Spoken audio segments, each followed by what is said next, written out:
નમસ્કાર, જાંબુઘોડા લાઈવમાં આપનું હાર્દિક સ્વાગત છે। હવે જોઈએ આજના મુખ્ય સમાચાર।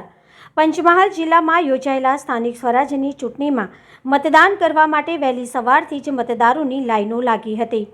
વયોવૃદ્ધોએ પણ વ્હીલચેર કે પછી લાકડીના ટેકે મતદાન મથક ઉપર પહોંચી લોકશાહીના મહાપર્વમાં સહભાગી બની પોતાના મતનો ઉપયોગ કરતા વયોવૃદ્ધને જોઈ યુવાનોમાં પણ ભારે ઉત્સાહ જોવા મળ્યો હતો।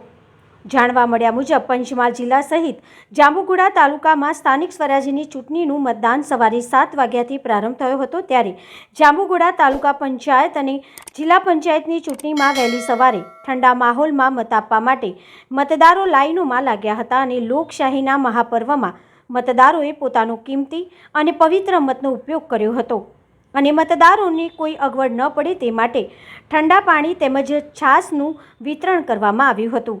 ત્યારે આ ચૂંટણીમાં મહિલાઓને 50% અનામત અપાતા મહિલાઓમાં પણ મતદાન કરવાનો અનેરો ઉત્સાહ જોવા મળ્યો હતો। ત્યારે મતદારોના મિજાજ વચ્ચે ગરમીએ પણ પોતાનો મિજાજ બતાવતા આકાશમાંથી બપોરના સમયે અગનગોળા વરસતા અસંખ્ય ગરમી વચ્ચે પણ મતદારોએ મતદાન મથકો ઉપર આવીને મતદાન કર્યું હતું અને સમગ્ર જાંબુઘોડા તાલુકામાં યોજાયેલી મતદાન પ્રક્રિયા વચ્ચે કોઈ અનિચ્છનીય બનાવ ન બને તે માટે પોલીસ પ્રશાસન દ્વારા દરેક બૂથ ઉપર ચાંપતી નજર રાખી હતી।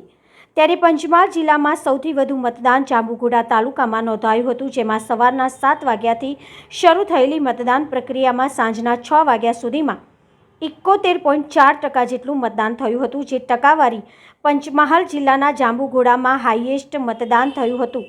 ત્યારે હવે ઉમેદવારોના ભાવિ મતદારો દ્વારા ઈવીએમ મશીનમાં સીલ કરવામાં આવ્યા છે, જે હવે મંગળવારના રોજ યોજાનાર મતગણતરીના દિવસે ઉમેદવારોના ભાવિ નક્કી કરશે। જે પરિણામ જાણવા માટે મતદારોમાં પણ ભારે ઉત્સાહથી રાહ જોવાઈ રહી છે અને આ સાથે જ સમગ્ર જાંબુઘોડા તાલુકામાં શાંતિપૂર્ણ માહોલમાં મતદાનની પ્રક્રિયા સંપન્ન થઈ હતી તેવું જાણવા મળે છે। જાંબુઘોડા લાઈવ રમઝાન દિવાન।